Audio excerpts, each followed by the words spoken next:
2-3 घन्टापछि हामी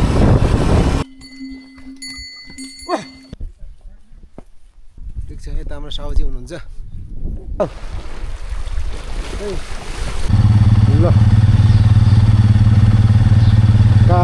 सुर्खेतबाट अब हाम्रो यात्रा चाहिँ राराको लागि रेडी भइरहेछ। यो होटल सुर्खेतको दर्शन होटलमा बस बसेर अब हामी दुईजना बसेर म चाहिँ सुर्खेतको लागि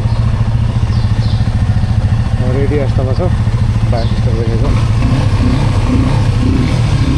लागु बुझ्दै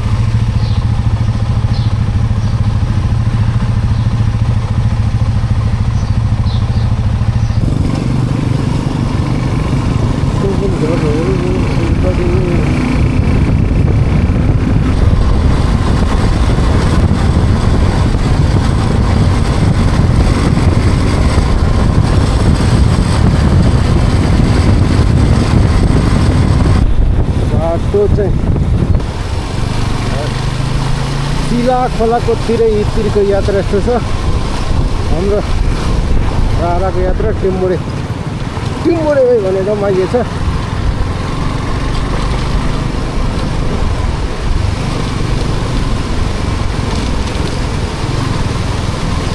धान काटेर जानुलाई होइन।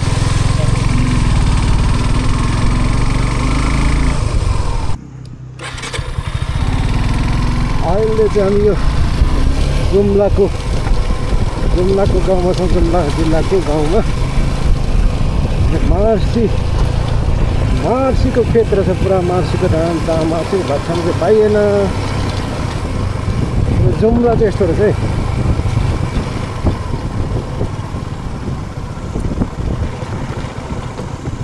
ओहो हत्यो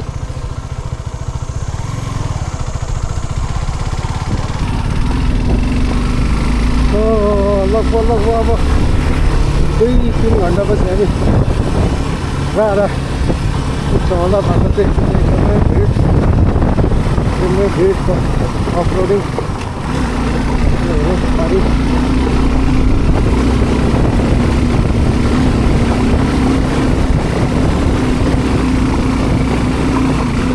बाटो चाहिँ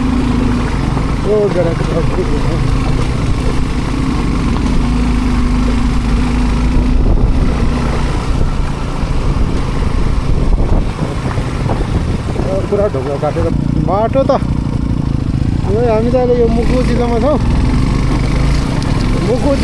पुरा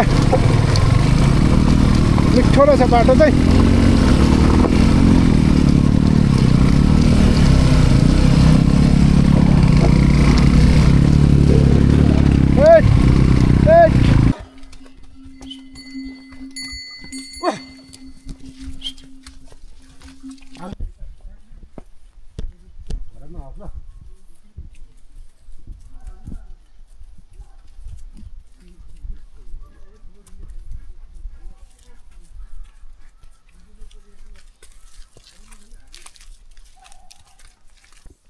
मरुमा टपको यात्रामा छौँ।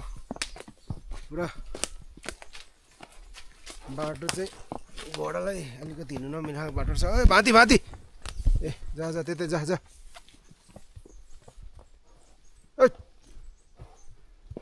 यस्तो हुन कन्टर जङ्गलको बाटो जानुपर्छ माथि मरुमा टप। त्यहाँ गएपछि चाहिँ भ्यूको मजा भन्ने चाहिँ त्यहाँबाट हेर्नु पाइने। अच्छा ल त पुसाइले पनि देखिरहेछ है।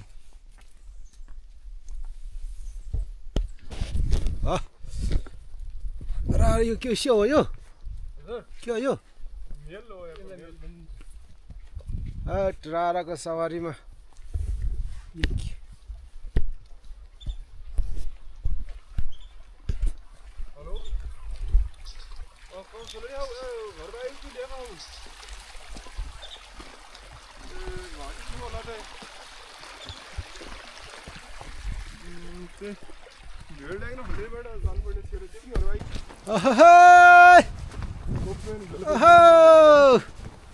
मारमा गाउँ हाम्रो गाउँबाट तल झरिँदैछ। यो राराको छेउछेउ पुग्नु लागिरहेछ। यो बड्डाहरू के भने भनेर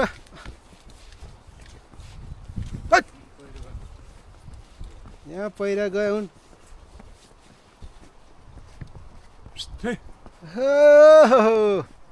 हामी घोडा छोडेर पनि सल्लेरी भन्ने ठाउँ यो आइसकेका छौँ आजको हाम्रो बास यही ठाउँमा हो भोलि चाहिँ यहाँबाट कालीकोट पर्तिर आइसक्नु पुगिन्छ हेरौँ लगभग हाम्रो राराको टुर चाहिँ लगभग सकिएको छ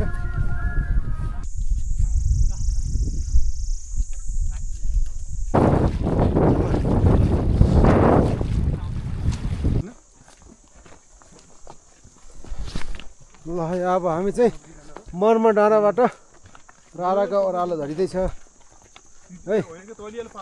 बिस्तारै बिस्तारै रारा चाहिँ झर्नु पर्नेवाला छ है ल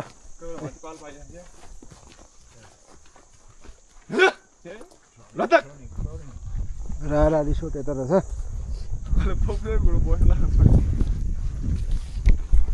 फाइनली रारा त छोडियो अब हामी सल्लेरी जाने हो नि त सल्लेरी भन्छ आज आएको हाम्रो बास रारा फेरि भेटौँला केही सालपछि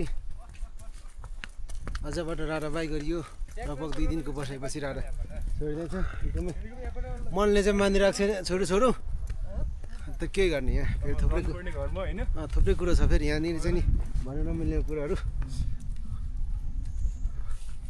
ठिक छ यता हाम्रो साउजी हुनुहुन्छ हाम्रो घोडा साउजी उहाँ घोडा चाहिँ ठ्याक्कै 50वटा घोडा रहेछ हौ एउटा घोडाको 80 लाखले पनि कति पर्यो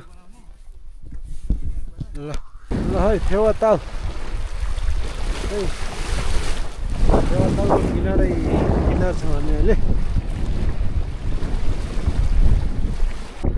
रारा राष्ट्रिय निकुञ्ज यताबाट जानु पऱ्यो म तपाईँ स्टाइलले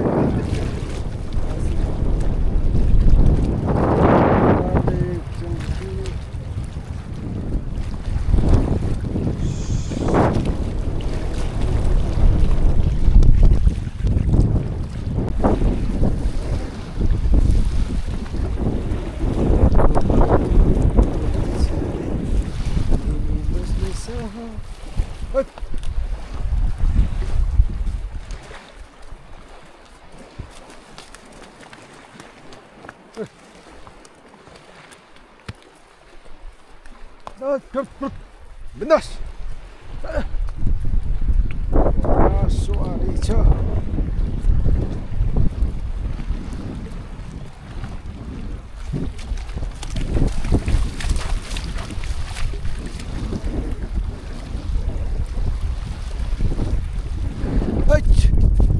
फेवा तालको यो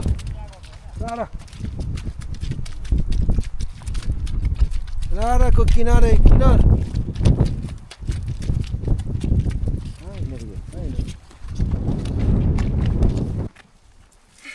मासको भारी बोक्याउनु बड्डीहरूले आम्मामा के हो यो मास यो ए सिमी ओहो कहाँदेखि ल्याउने हो बोल्दिन लजाउने रहेछ नि ल अहिले हामी रारा लेकको यात्रामा छौँ यहाँ रारा लेकदेखि मासतिर यो डाँडाको यात्रामा सत्तामा घोडाजी हुनुहुन्छ बिन्दास सरसँग हामी सँगै छौँ अनि यहाँ पछाडि हाम्रो बिन्दास सरको मालिकजी हुनुहुन्छ म बिन्दासमाथि छु बिन्दास पाराले पुरा हो किन बिन्दास भनेको भन्दाखेरि घोडाको नामै त बिन्दास रहेछ नि अरे बिन्दासमाथि बिन्दास पाराले यिनै राराको भ्यूसँगै मनोरम दृश्यसँगै रमाउँदै यो